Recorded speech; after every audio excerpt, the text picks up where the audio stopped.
नारायण नारायण। प्रिय भक्तों, मेरे YouTube चैनल हिंदू भक्ति में आपका स्वागत है। आज 11 जुलाई 2025 शुक्रवार का पवित्र दिन संतोषी माता की पूजा के लिए विशेष माना जाता है। माता की आराधना से सुख, शांति और समृद्धि का आशीर्वाद मिलता है। सच्चे मन से पूजा करने पर जीवन की बाधाएं दूर होती हैं और मानसिक संतोष प्राप्त होता है। आज सुनते हैं मां संतोषी माता की व्रत कथा।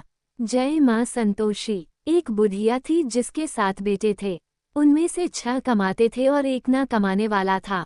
वह बुढ़िया उन 6 को अच्छी रसोई बनाकर बड़े प्रेम से खिलाती पर 7वें को बचा खुचा झूठन खिलाती थी। परंतु वह भोला था, अतः मन में कुछ भी विचार नहीं करता था। एक दिन वह अपनी पत्नी से बोला, देखो मेरी माता को मुझसे कितना प्रेम है। उसने कहा, वह तुम्हें सभी की झूठन खिलाती है, फिर भी तुम ऐसा कहते हो, चाहे तो तुम समय आने पर देख सकते हो। एक दिन बहुत बड़ा त्योहार आया। बुढ़िया ने 7 प्रकार के भोजन और चूरमे के लड्डू बनाए। 7वां लड़का ये बात जांचने के लिए सिर दुखने का बहाना करके पतला कपड़ा ओढ़कर सो गया और देखने लगा माँ ने उनको बहुत अच्छे आसनों पर बिठाया और 7 प्रकार के भोजन और लड्डू परोसे। वो उन्हें बड़े प्रेम से खिला रही है। जब वे 6 उठ गए तो माँ ने उनकी थालियों से झूठन इकट्ठी की और उनसे एक लड्डू बनाया। फिर वह 7वें लड़के से बोली, अरे रोटी खा ले। वह बोला, माँ मैं भोजन नहीं करूँगा, मैं तो परदेश जा रहा हूँ। माँ ने कहा, कल जाता है तो आज ही चला जा। वह घर से निकल गया। चलते समय उसे अपनी पत्नी की याद आई जो गौशाला में कंडे थाप रही थी। वह बोला, हम विदेश को जा रहे हैं, आएंगे कछु काल। तुम रहियो संतोष से, धर्म अपनो पाल। इस पर उसकी पत्नी बोली, जाओ पिया आनंद से, हमारी सोच हटाए। राम भरोसे हम रहे, ईश्वर तुम्हें सहाय। देहो निशानी आपनी, देख धरूं मैं धीर। सुधी हमारी ना बिसारियो, रखियो मन गंभीर। इस पर वह लड़का बोला, मेरे पास कुछ नहीं है। यह अंगूठी है सो ले और मुझे भी अपनी कोई निशानी दे दे। वह बोली, मेरे पास क्या है, ये गोबर भरे हाथ है। ये कहकर उसने उसकी पीठ पर गोबर भरे हाथ की थाप मार दी। वह लड़का चल दिया। ऐसा कहते हैं, इसी कारण से विवाह में पत्नी पति की पीठ पर हाथ का छापा मारती है। चलते समय वह दूर देश में पहुंचा। वह एक व्यापारी की दुकान पर जाकर बोला, भाई मुझे नौकरी पर रख लो। व्यापारी को नौकर की जरूरत थी, अतः बोला, तनख्वाह काम देखकर देंगे, तुम रह जाओ। वह सवेरे 7 बजे से रात की 12 बजे तक नौकरी करने लगा। थोड़ी ही दिनों में सारा लेन देन और हिसाब किताब करने लगा। सेठ के साथ 8 नौकर चक्कर खाने लगे। सेठ से उसे 2-3 महीने ने आधे मुनाफे का हिस्सेदार बना दिया।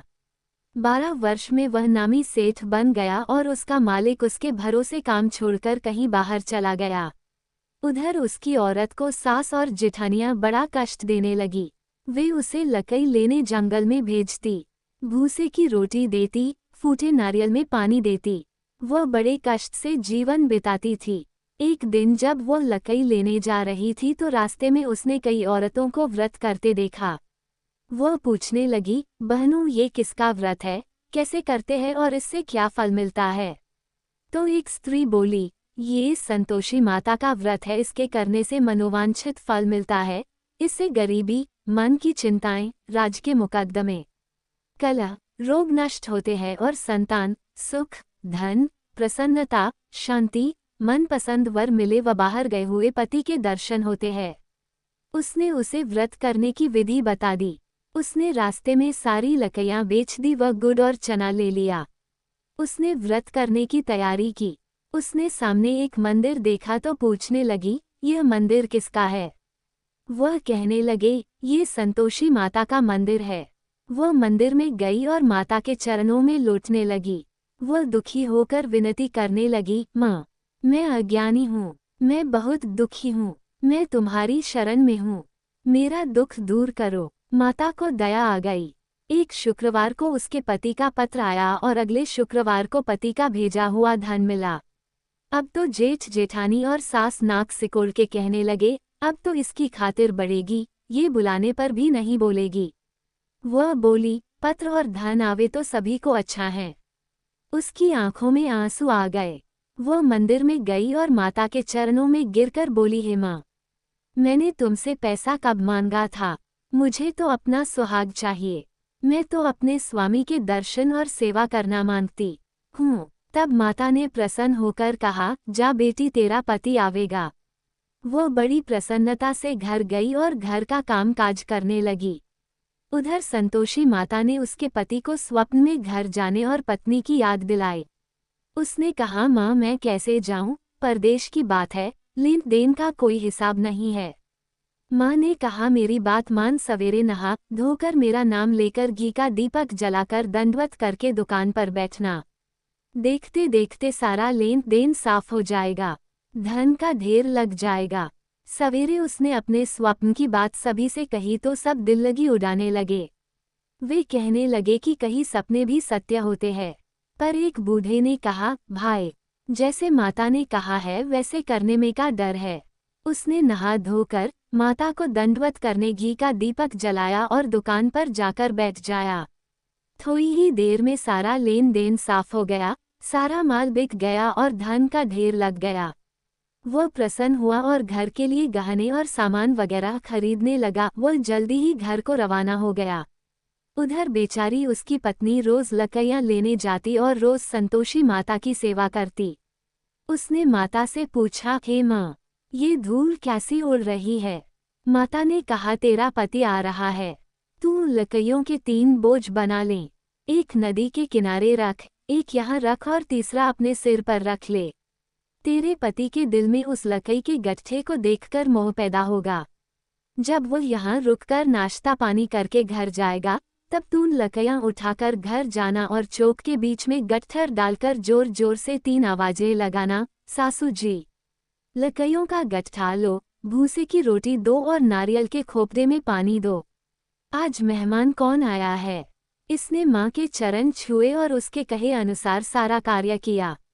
वह तीसरा गट्ठर लेकर घर गई और चौक में डालकर कहने लगी, सासू जी, लकड़ियों का गट्ठर लो, भूसे की रोटी दो, नारियल के खोपड़े में पानी दो, आज मेहमान कौन आया है?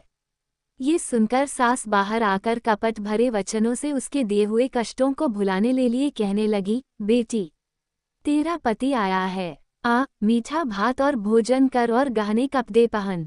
अपनी माँ के ऐसे वचन सुनकर उसका पति बाहर आया और अपनी पत्नी के हाथ में अंगूठी देखकर व्याकुल हो उठा। उसने पूछा, ये कौन है? माँ ने कहा, ये तेरी बहू है। आज 12 बरस हो गए, ये दिन भर घूमती फिरती है, काम काज करती नहीं है, तुझे देखकर नखरे करती है।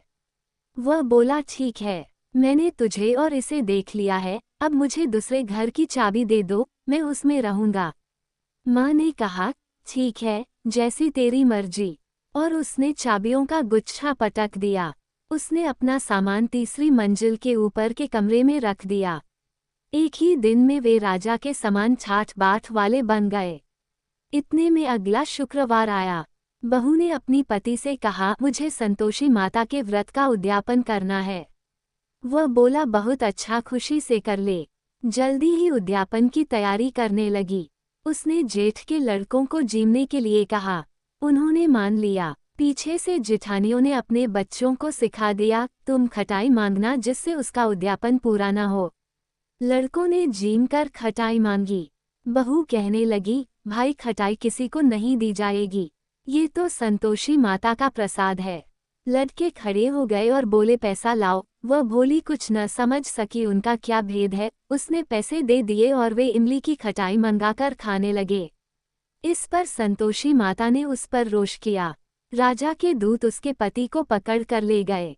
वह बेचारी बड़ी दुखी हुई और रोती हुई माताजी के मंदिर में गई और उनके चरणों में गिरकर कहने लगी, हे माता, ये क्या किया? हंसाकर अब तूने मुझे क्यों रुलाने लगी? माता बोली, पुत्री, मुझे दुख है कि तुमने अभिमान करके मेरा व्रत तोड़ा है और इतनी जल्दी सब बातें भुला दी। वह कहने लगी, माता, मेरा कोई अपराध नहीं है, मुझे तो लड़कों ने भूल में दल दिया, मैंने भूल से ही उन्हें पैसे दे दिए। माँ, मुझे क्षमा करो, मैं दोबारा तुम्हारा उद्यापन करूंगी। माता बोली, जा, तेरा पति रास्ते में आता हुआ ही मिलेगा। उसे रास्ते में उसका पति मिला। उसके पूछने पर वह बोला, राजा ने मुझे बुलाया था, मैं उससे मिलने गया था। वे फिर घर चले गए। कुछ ही दिन बाद फिर शुक्रवार आया। वह दोबारा पति की आज्ञा से उद्यापन करने लगी। उसने फिर जेठ के लड़कों को बुलावा दिया। जेठानियों ने फिर वही बात सिखा दी। लड़के भोजन की बात पर फिर खटाई मांगने लगे। उसने कहा, खटाई कुछ भी नहीं मिलेगी, आना हो तो आओ। यह कहकर वह ब्राह्मणों के लड़कों को लाकर भोजन कराने लगी। यथाशक्ति उसने उन्हें दक्षिणा दी। संतोषी माता उस पर बड़ी प्रसन्न हुई। माता की कृपा से 9वें मास में उसके एक चंद्रमा के समान सुंदर पुत्र हुआ। अपने पुत्र को लेकर वह रोजाना मंदिर जाने लगी। एक दिन संतोषी माता ने सोचा कि यह रोज यहाँ आती है, आज मैं इसके घर चलूं, इसका सासरा देखूं। ये सोचकर उसने एक भयानक रूप बनाया। गुड़ व चने से सना मुख, ऊपर को सूंड के समान होठ, जिन पर मक्खियां भिनभिना रही थी। इसी सूरत में वो उसके घर गई। देहली में पांव रखते ही उसकी सास बोली, देखो कोई डाकिन आ रही है, इसे भगाओ नहीं तो किसी को खा जाएगी। लड़के भागकर खिड़की बंद करने लगे। 7वें लड़के की बहू खिड़की से देख रही थी। वो वहीं से चिल्लाने लगी, आज मेरी माता मेरे ही घर आई है। ये कहकर उसने बच्चे को दूध पीने से हटाया। इतने में सास बोली, पगली किसे देखकर उतावली हुई है, बच्चे को पटक दिया है। इतने में संतोषी माता के प्रताप से वहां लड़के ही लड़के नजर आने लगे। बहू बोली, सासू जी, मैं जिसका व्रत करती हूँ, ये वही संतोषी माता हैं। ये कहकर उसने सारी खिड़कियां खोल दी। सबने संतोषी माता के चरण पकड़ लिए और विनती कर कहने लगे, हे माता, हम मूर्ख हैं, अज्ञानी है, पापिनी है, तुम्हारे व्रत की विधि हम नहीं जानती, तुम्हारा व्रत भांगकर हमने बहुत बड़ा अपराध किया है। हे जगत माता, आप हमारा अपराध क्षमा करो। इस पर माता उन पर प्रसन्न हुई। बहू को जैसा फल दिया वैसा माता सबको दें। जय मां संतोषी। यह उम्मीद करते हैं कि हमारे द्वारा दी गई जानकारी आपको उपयोगी और पसंद आई होगी। यदि आपको ये जानकारी अच्छी लगी हो तो कृपया हमारे चैनल को सब्सक्राइब, लाइक और शेयर जरूर करें। व्रत कथा और धार्मिक जानकारी के लिए हमारे YouTube चैनल हिंदू भक्ति के साथ जुड़े रहें। हम हमेशा नई और रोचक जानकारी लाते रहेंगे।